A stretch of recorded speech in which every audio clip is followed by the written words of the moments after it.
ko dun sa tindahan. Pero I believe baka may nakaalam po dyan sa inyo habang nanonood po kayo. Mag-comment po kayo down below. Kung ano pong magandang gamot para sa manok na may sipon. Yung isang manok lang po talaga yung sinipon, yung namatay. So, tinitingnan ko sila dito. Baka meron ditong weak. So far, ito, yung isa, yan ang pinakabuli. Kaya wala ng buhok, maraming kaaway. And, okay naman po sila kasi healthy naman yung mga pinapakain namin sa manok. Yung ano lang talaga, naging problema is, sinipon po yung isa, kaya namatay.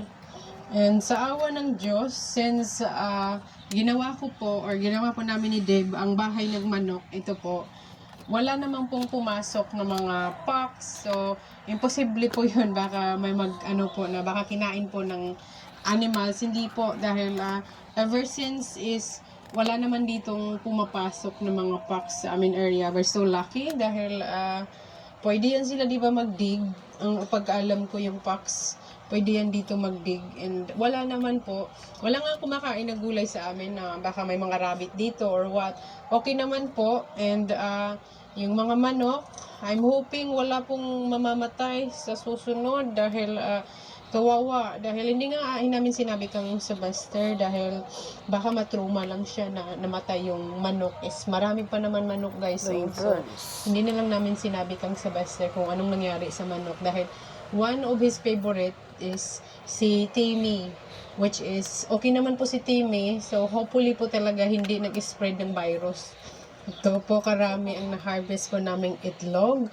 Alam niyo po, pag winter or pag palamig na din, slowly na po sila mangingitlog dahil sa lamig din. And kailangan lang po talaga hugasan. Yung iba is malinis po yung itlog. And perfect po ito. I-partner po sa eggplant. Yung eggplant po namin ay hindi pa po namin natanggal. And yung ampalaya. Kuha po tayo ng ampalaya for breakfast. So, ito po talaga yung dream na buhay guys na mga fresh vegetable, tapos kung ano yung gusto nyong lutuin, fresh po talaga, kaka-harvest lang. And yung ampalaya po namin, hindi po talaga gaano kalaki, pero at least maganda po siya. Tapos, minsan kasi kahit ganito lang yung size niya, nagtuturn yellow na. And ayan, partner na po siya sa ampalayaan itlog. Isa lang, nandito na dito sa ito. No, harvest na lang din natin to. Dalawa yung i-harvest natin. And ito yung breakfast namin for today. Ito na pala ang update ng aming paglilinis after 2 days. Yesterday, tapos ngayon, pangalawa po namin. Continue po kami sa paglilinis.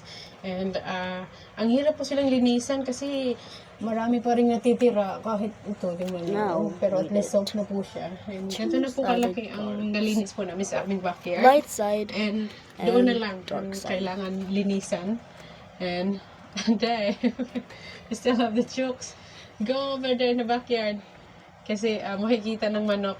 And yes, continue po kami this morning dyan po na area para matapos na po talaga. Probably ngayon po na araw ay matapos po namin ito. And dito, nalinis na rin po dito.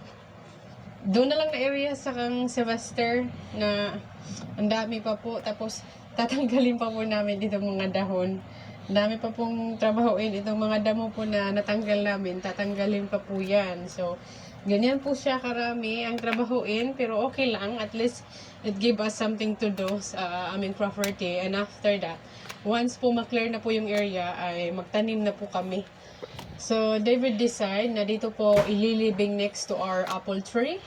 So, at least, meron pong memories po dito na one of our chokes. Diyan po siya ililibing.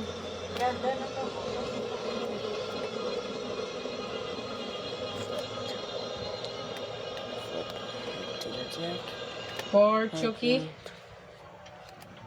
Nip it to the top.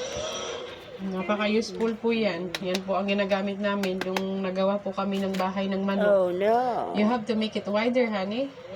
Maybe you have to make it really deep just in case merong pox. If there's a pox. Okay. Kailangan malaki yung pagkaano natin dahil malaki yung manok, oh. Wala na talaga si Chucky. Poor Chucky. Ililibing na po siya namin.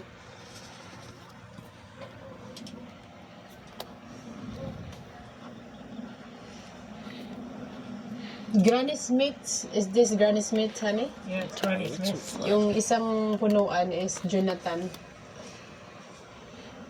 We need it. Kulay purple na yung manok. Ang tagal na ito namatay siguro kagabi pala. It's quite deep. Is it deep? Trying Yeah, to it is get it. That's alright. Maybe if it's really deep, just you don't need to dig another hole. Make it wide. Ah, that's alright, honey. We'll see how we go. Yeah, oh, it's Oh, It's quite deep. Once again.